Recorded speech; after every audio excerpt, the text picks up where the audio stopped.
What's up, everybody? It's your girl Ashley G, and this is another episode of I Finally Made It. And I'm here with my co-host. What's up, y'all? It's your boy Mac Diesel. We back again, ready for another episode. As usual, we're here again to tell you guys about all the things that we so love about this institution, Texas Southern University. Absolutely. But today, especially, we want to kind of give you guys some tips because, why would we be here talking to you guys if we weren't at least going to try and help you out a little bit with your journey, right? Definitely. Everybody needs some type of help. Yeah, it's like we're doing this. I finally made it, but we're not going to tell you how we made it. Right. Absolutely. Exactly. It just seems a little backwards. Yeah. So today, this segment is going to be how we build our resumes. How do we break into the industry? How do we build that reel? A lot of people ask those questions, especially going into media. How do you do these things? Because a lot of people aren't really helping you to try and do this stuff, right? How do you do this? Where do I start? What kind of tools do I need? And I mean, going on and on and on, but it's a lot that we could tell people, and it just depends on if you take it or not, because a lot of people take advice or they hear advice and they don't actually use it to their advantage. So, everybody's different. Yeah, that's true. But I hope you guys are watching this and take the advice, because I'm going to tell you, we're going to tell you some good stuff. I promise. So Absolutely. Stay locked in for sure. Absolutely. For me, I think one of the biggest things, and one thing that I figured out since applying to jobs and trying to break into the industry, is I've been noticing that a lot of people just want you to have a whole lot of experience. That's like the surefire way to get a job, is to just have experience. But as we all know, that's a little bit hard to come by. So, right, it's a lot easier said than done. Yes. Just get a whole lot of experience, because just work a bunch of jobs. It's not that easy. I know from personal experience, it's not that easy. Applying for internships, trying to convince people that, I don't have a lot of skills, but just let me come in and learn. I don't know what it is, but a lot of people, they're not really into that. If I could give it an example, I think it's kind of like, when you apply for a scholarship for school, or, just something big that you're trying to apply for. When you apply for an internship, it's like, oh, well, you have to meet this requirement. You got to have worked, in a specific spot for a couple years, this and that. And it's just like, I didn't really do that, but I mean, I'm hoping that I can get some type of credibility for what I do have. And a lot of places don't take just the bare minimum. They want you to have sometimes top-notch stuff. And it's just like, well, I wasn't fortunate enough to get that or be in that position. Yeah. So. This is what I'll say to that, though. When there aren't a tremendous amount of opportunities put in front of you, and that's happened to me and to a lot of other HBCU students, where it's just not as many opportunities. Mm-hmm. Well, it feels like that. You don't know about them. That's really what it is. Right. No one's coming to you and saying where a lot of other places, kind of have that, where they more facilitate you getting into internships. Here is really, you got to kind of grind it out on your own. Right. But one of the things that you can do is try and take advantage of the things that they do have on campus, and then try and do that as best as possible. Absolutely. So I agree with that. Try and grind out everything you can here, on your campus, or anything local, or with a mentor that you may have, someone that that's in the industry. Try and grind them down and get in with them, and have them have you do projects, or do something, or try and teach you, or just shadowing, because you can put that on your resume, and it makes you can say that you've worked on such and such and such with this company that your such said mentor worked for, or or if you're working with and you're in college, with your departments or whatever, you can put that you've done work for, the School of Communications, Right. or for KTSU2, whatever it may be. And if you have a title that's even better, put that title on there. Or if it just says intern makes it, if you're applying for internships, having intern stuff on your resume makes a difference, because internships actually, some of them, not all of them, because there's some internships where they prefer you to just be fresh and not have any experience really. Yeah. But a lot of them, they want, like, if you have other internship experience, they feel that as a plus. So even if it's not a formal internship, you can put it on your resume where you have the title intern or production intern or, whatever it may be. And it still counts because you were doing intern type work. Right. And it's like on your resume, yes, they're checking and making sure if everything is accurate, but at the same time, you can, accentuate, What do you mean by that? What do you mean when you say accentuate? Well, obviously, you've done certain things while you've been in college. Right. And like, let's say you have produced a show, or let's say you shot it, like you've edited a show up and put it on, a streaming, or like on YouTube or Instagram or something like that. Right. You can always say like, I've produced, shot, edited, and I've, raised social media engagement, Right. Kind of just embellish, because you did those things. Right. Right. But it sounds fancy. Absolutely. Absolutely. That's gonna catch the people that are running the internships. It's gonna really catch their eye, because I'm like, oh well, this person did this and this, and they also did this. So it's just kind of like gives you that upper hand, I guess you could say. Yeah. I mean, as far as my experience from, I'll take that back. I'm doing an internship with the school right now, which is in RTF. Hey, that's nice. With Professor Val. And, I'm doing a lot of different stuff. Like this, for example, is one of them, the, podcast show. And then having it on the radio. It's definitely been a fun experience. I know before, when I first started looking for an internship, I didn't know what it was I was trying to do. I knew I wanted to be, on the radio or a podcast. So, just trying to look for that, and, talking to different internship companies. A lot of them were just like stuff that I knew nothing about, or that I've never heard of before. Like, I know one of them was like an insurance thing, but I just knew where my heart was mentally. So I was like, hey, like, I really need to do what I want to focus on. So right, yeah, it's just it's hard to keep yourself on track, but once you know what you want to do, it gets a lot easier. That's definitely true, because especially with RTF, radio, television, and film, right? Or even ERM, where you have so many different options, or broadcast journalism. There's so many different avenues that you can go into.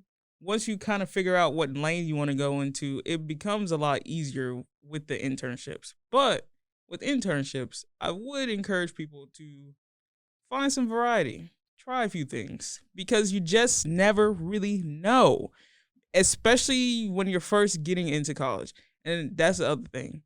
If you're going to start doing internships, start doing them as soon as possible. Yes. Do not wait. Don't wait. Absolutely. Like, obviously, you only need the one semester with the internship course, but don't let that be like the only time you try and do an internship.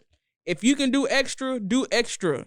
Like, don't just go to class. Absolutely. It'll definitely help you in the long run, at least. Like, right. It's not going to cut it. Just going to class is not going to cut it. And that's why so many people say, oh, college is a scam. It's because you didn't do anything besides go to your dorm, sleep, go to the caf, eat, and then go to class and barely pay attention, and then turn in some assignments, do half okay, putting half effort, not even putting 100% of your effort.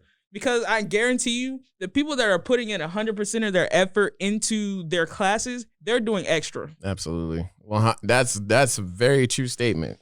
And it's always that saying that, there's other people that are sleeping and there's other people that are putting in the work to get where they're trying to be. So, don't be that. Yes. Those people that don't do, the extra mile. Right. And trying to break into the industry already is so difficult. Oh my gosh. And it's like, you have to put in the work. You have to put in the time. So many people talk about paying your dues. We've had people come to the school, like director of CBS Sports.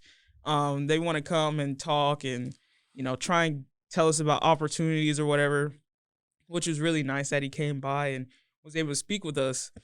But one of the things that he said was a lot of people are looking for you to pay your dues. Yeah. They're not just going to let you in the door right off the bat. But as we know, that's kind of like gatekeeping. And if that's one thing that a lot of people are talking about now is the fact that in the industry, there's so much gatekeeping. Yeah. And so it's like, while yes, it is very annoying and it shouldn't be a thing, because it is a thing, you have to do everything you can to make sure that that is not an obstacle for you. So if someone is trying to gatekeep you, oh, here's my resume. I have all these things. I've done all these things already. So you have nothing to say to me. So that's if you can, right? Obviously, for us, COVID happened and it kind of made everything like really dumb. What was it? The middle of our sophomore year, it was done. Like COVID took everything out. Everything just. And then junior year, done, gone, nothing. Out of there. Senior year, finally.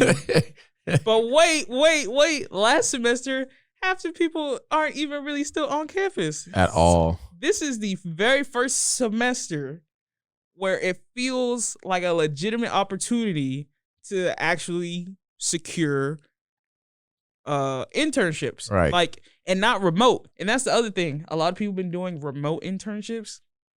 As good as those are, they only give you so much because it's not hands-on. You're not there. You're not on a set. You're not learning from industry professionals right there next to you. You're not seeing their workflows right there.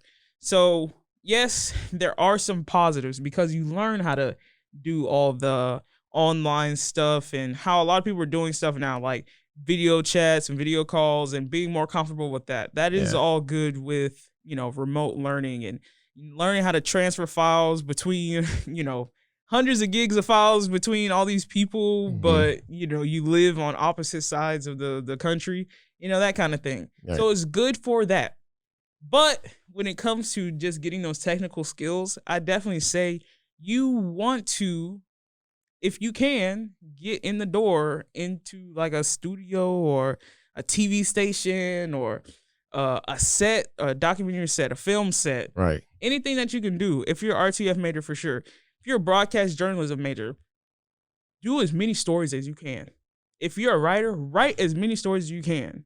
Like, there's so many things that you can cover on campus that qualifies as experience. Like, if you can write, if you're a good, and even if you can't, and you're trying to be better, all the more reason to write. Just do it. Right? Just try, because you never know where it's going to lead if you don't try. If you're sitting there contemplating, oh, well, I seen this and I want to write like this, but I don't write like this, you're never going to get anywhere because you're going to be stuck in that one position of trying to be like somebody else. You don't even know your own potential. So at least try to put your stuff out there, even if it's not, the best thing in the world. Like, anything is better than nothing. Exactly. It's kind of like almost like turning in an assignment for a grade. You don't want to just not turn it in. Like, you want to at least try to get, a C at max. But, everybody's different. And you realize that the more you do it, the better you get at it. Right. And you start being able to crank these things out and you start getting positive feedback. And you're like, wait a minute, I might actually be good at this. Consistency. That's all it is. It's really, honestly, just consistency. Once you get in the habit of doing things, then it just flows. And people notice, a lot of people, they'll grind Mm-hmm. and maybe it seems like they're not getting the shine that they want right off the bat. Right. But all I have to say is just keep going. Absolutely. Do not stop. Even if it goes past these 4 years and you graduate and still nothing pops for you, don't stop grinding. Especially if you're a writer or if you're like a journalist or you're trying to get in front of the camera, you have to go out and do it yourself. Right. Grab your camera. Even I don't care if you're not even if you're not an RTF major, you need to know how to do some basic editing so you can edit up your own story. Absolutely. Because that's what they're looking for now, right? Yeah. As far as from my own experience, kind of like jumping into photography, like, I've talked about before, from transferring from what I was to here and then learning everything again. I thought I was bad at photography. You know what I mean? Like, I thought I was just terrible because I didn't really know what, goes into it. When I was learning it before, they were just saying, oh, do this, take this picture, do it at this angle. And it's just like, okay, but where's the deeper part of this photography? Like, if with me, when it comes to photography, I'm trying to tell a story, or I'm trying to show you something from my eye, like something that I've seen. Yeah. So when it comes to when it came to photography for me, I was looking to learn it on a deeper level, try to get better at it, practice as much as I could. That way, when I start doing it more and more, it gets better. There's different edits.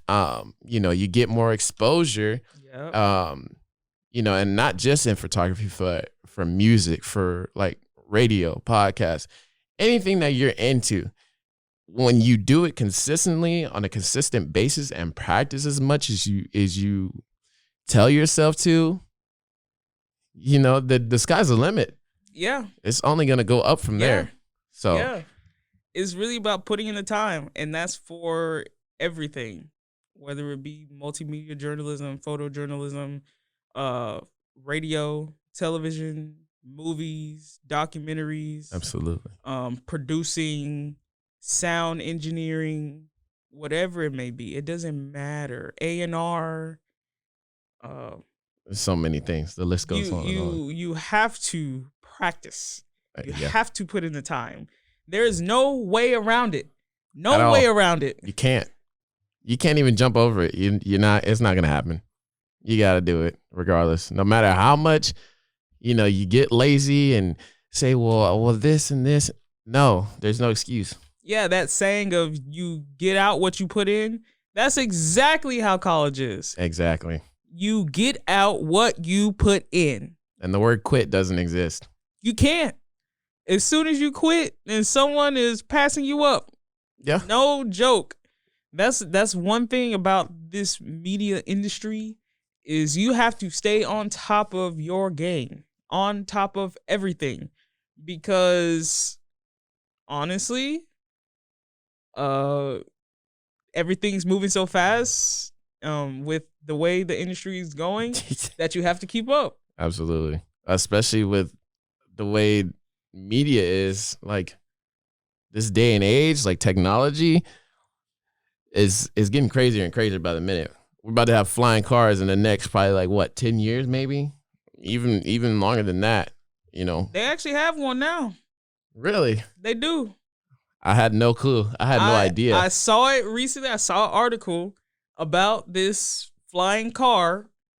It's a little rinky-dink looking. You won't see me in it. I am okay being on the ground. Absolutely. I'll walk before I fly in a flying car. I like the 4 wheels on my car. Yeah, absolutely. But I think they work just fine. I do have a question for you. So I know we were talking about, staying consistent and, resumes and putting in the work and having experience. So with resumes, I want to ask you, what are some things, and this is just based on your experience and what you've done before or maybe have learned, but on some of your resumes, what are some of the things that, you put on there, or what do you think are important to put on your resume? And then I'll tell you mine. So actually, funny story, because I actually got yelled at recently because my resume didn't have enough on it. Wow. I know, I know. They said you didn't have enough? It. I'll tell the story. Okay. So recently, I've been in this long interview process, and in one of my interviews, the gentleman, we were talking about my experiences, because that's what most of these interviews are. Right. Tell me about your experience. What have you done? That's it. That's all they want to talk about. But anyway, um, I'm in the interview with 3 people, and one of the people, a lady, asked me, because I've had an interview with her before. She asked me, you haven't even mentioned your audio experience and blah blah blah, and it's not even on your resume. And then the guy is like, hold on a second, you have audio experience? And it's like, we're looking for audio people, right? I wouldn't have known that because it's not on your resume. It's like, yeah, I went to Ithaca College. And what? You went to Ithaca? It was like, oh my what? gosh. Because for me, I'm thinking, this is all the way back from 2013. Yeah. So you have to understand, for me, I'm not thinking this is necessarily relevant or recent enough. Mm-hmm. And so I'm like, I'm not putting this on there, because I just recently decided, to do all these resumes for these different companies that I wanted to work for. And, I'm not thinking that I mentioned that I have audio expertise. Right. But I didn't put an actual education line, and I didn't actually put the job position that I have as an audio in recording services, as an audio engineer. Mm-hmm. And they were just kind of taken aback and blown away by that. And then it made me really realize that it doesn't matter. Put everything that's applicable to this job on your resume. If you're applying for production, put everything, the whole kitchen sink. And I was like, is it okay if it's longer than 2 pages? He was like, yes, it's okay if it's long. I think it's different company to company. It depends on who's looking at it. But if you have relevant experience and it's a long list, put it all on there. Absolutely. I can agree with that. Or try and put as much as possible without it looking ridiculously cluttered. Because people like to see that you've done multiple things. Right. Like, for me, that was my biggest selling point with a lot of, with these interviews that I recently had, was I have a lot of versatile skills. I can do a lot of different things. And so that was what really helped me get this new job, which is really cool. Absolutely. But, sorry, go ahead. No, it's like, you have to just make sure that you put everything relevant on there. Don't leave anything off. Don't doubt yourself. Yeah. Well, to kind of piggyback off of what you just said, with the whole, production thing and everything like that, this internship is probably the first thing I've done with production. If I'm being 100% honest, this is the only thing I've ever done with production. Going to school where I was, I wasn't presented that type of opportunity. Right. I wasn't even thinking about internships or any of that. Mm-hmm. I was just solely focused on going to school, graduating, and working. That was it.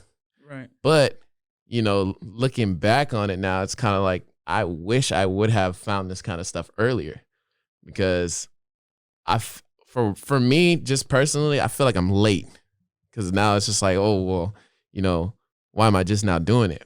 But I remember, all those times going to the classes that I was taking, and then just working at all these different spots. And I've probably worked a total of 6 different jobs, not knowing what I wanted to do at the time. Right, yeah. But I was super interested in photography, like I had stated before. And then that was just it. And then, I worked at a golf course. I worked at you know what the wash tub is?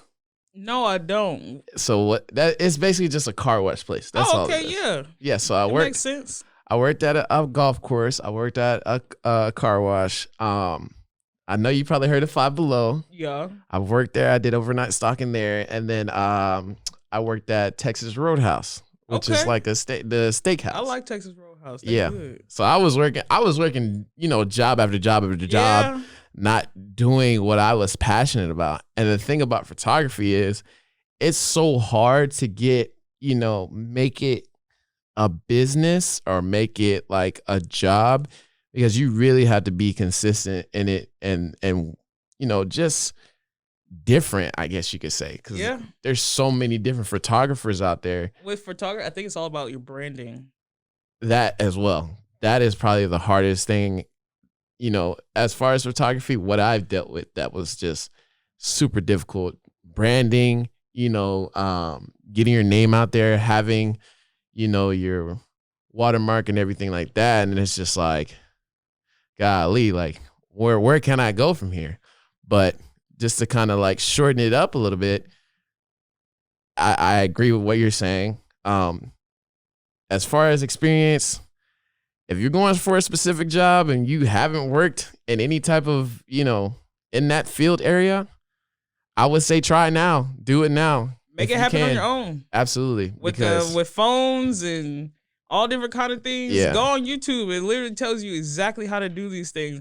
And man, you say you worked at all the jobs. I've worked in a call center. I've worked at a movie theater. Yeah. I've worked at Home Depot. I've worked at H-E-B. I've worked at JCPenney. I've worked at so many different places in the last, 10 years now? Yeah. 7, 8 years now? Yeah. I'm not going to say 10 years. But it's like, since I've graduated from high school and I wasn't able to go to college for 5 years, all that time I was working whatever job. Absolutely. But I found Twitch, I found live streaming, and that, I'm going to tell you, that actually ended up helping me in the long run, because it made me stand out at one of my internships, which, look, I'm going to tell you, everything that you do matters. Yeah, absolutely. Everything Put it that on you your do resume. matters. Because when I'm telling you, man, I learned that live stream stuff and it helped me in my internship. It's crazy. Who would have thought? Who would have thought? Who would have thought? But that's how it goes. That's how resume building is. Absolutely. And I guess that's part of life, right? That's part of college. That's how it goes. Is you kind of have to do these things. You have to put in that extra work, is sucky as it is, that you have to put in all this extra time. Right. But that's what makes college so difficult, I think. That's what makes it such a long, arduous process, is because you have to put in more than what they advertise. And even if it is a long process, it all works out at the end. Like, I can't say, for everybody, but it'll work itself at the end. So exactly. And I guess that brings us to the end of the show. Absolutely. Well, guys, you know what time it is. It's been great talking about resume building. Yep. You can follow us at KTSU_2, and you can follow me at Ashley G the Supreme. And where can they find my you Instagram? I messed up last time. It's Captain_Mac 46, not 23, but 46. Got it right this time. Yes, Got it right absolutely. this time. Absolutely. Make sure you guys follow us. This show drops Thursdays at 5. Or at least we try and get it around 5. Yes. And on Thursday. I try my best. I'm a busy person, guys. Very busy. Very busy. Very. But that's going to do it for us. We really appreciate you all for watching and listening. That's going to do it for us on episode 3 of I Finally Made It on KTSU 2, The Voice. Peace, y'all.